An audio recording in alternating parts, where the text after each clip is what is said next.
দেশজ লোকসুরে তৈরি করছেন অনেক গান। সবের ভিত্তি বাউল আর অন্যান্য লোকসঙ্গীত। কারণ স্পষ্ট, লোকসুর হলো অকৃত্রিম, মাটি থেকে উঠে আসা শ্রমিক, মাঝি, মালা, ক্ষেতের চাষির গান। সেই গানে যদি বিদ্রোহের বারুদ ভরে দেওয়া যায়, সে গান অস্ত্রের তুলনায় কমজোরি হবে না।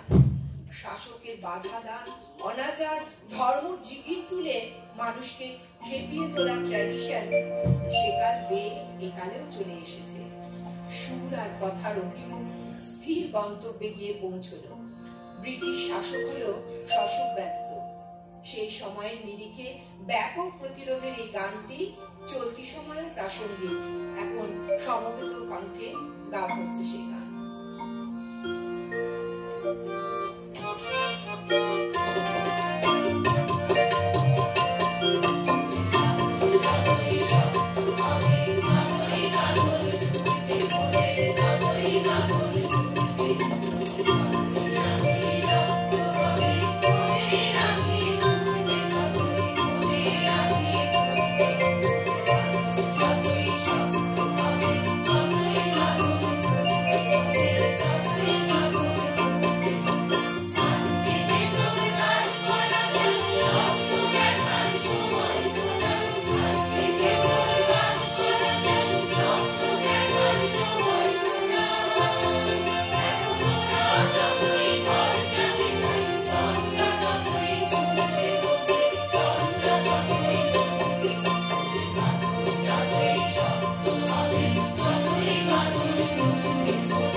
এবার আমরা গানের ভিতর দিয়ে অনুষ্ঠানের শেষ গানে পৌঁছেছি।